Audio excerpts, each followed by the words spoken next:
విదేశాల్లో చదవాలనుకుంటున్నారా? అయితే విదేశ్ కన్సల్టెంట్స్ ని సంప్రదించండి.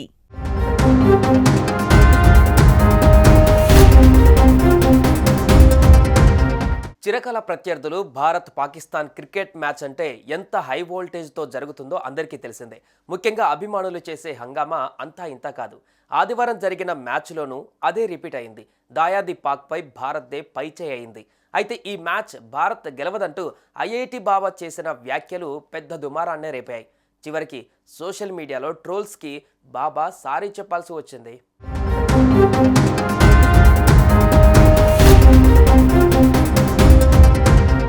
భారత్ పాకిస్తాన్ సమరం అభిమానులను మరోమారు అలరించింది. కోట్లాది మంది జనాలు ప్రత్యక్షంగా వీక్షించిన పోరులో దాయాది పాక్పై భారత్దే పైచేయింది.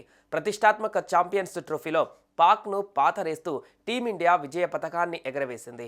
ఆల్రౌండ్ షోతో పాక్ను 6 వికెట్ల తేడాతో మట్టి కరిపించిన టీమిండియా సెమీస్ బెర్త్ను ఖాయం చేసుకుంది. అయితే ఈ మ్యాచ్లో పాకిస్తాన్ పైన భారత్ గెలవదంటూ ఐఐటి బాబా జోస్యం చెప్పిన విషయం తెలిసిందే.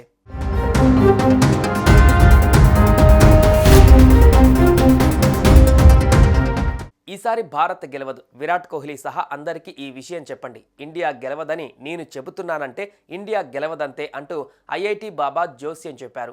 అయితే ఆదివారం మ్యాచ్లో టీమిండియా ఘన విజయం సాధించింది. దీంతో ఐఐటి బాబాను నెటిజన్లు సోషల్ మీడియాలో ఒక ఆట ఆడుకుంటున్నారు. బాబాపై మీమ్స్ వరద పారిస్తున్నారు.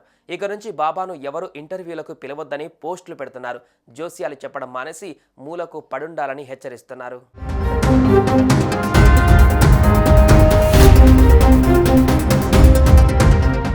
సోషల్ మీడియాలో ట్రోలింగ్స్పై ఐఐటి బాబా తాజాగా స్పందించారు.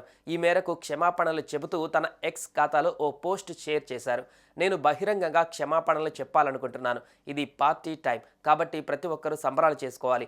భారత్ గెలవదని చెప్పాను, కానీ గెలుస్తుందని నా మనసుకు తెలుసు అంటూ ఆ పోస్టులో పేర్కొన్నారు.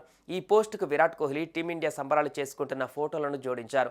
ప్రస్తుతం ఈ పోస్ట్ వైరల్ అవుతుంది. ఇక మ్యాచ్ విషయానికి వస్తే ఏకపక్ష పోరులో టాస్ నెగ్గిన పాకిస్తాన్ 49.4 ఓవర్లలో 241 పరుగులకు ఆలౌట్ అయింది.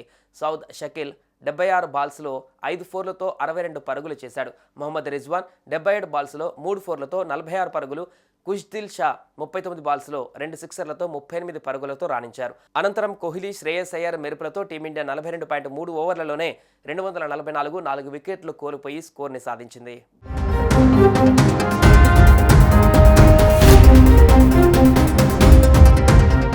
సుమన్ టీవీలో మీ పర్సనల్ అండ్ బిజినెస్ ప్రమోషన్స్ కోసం కింది నెంబర్కి కాంటాక్ట్ చేయండి.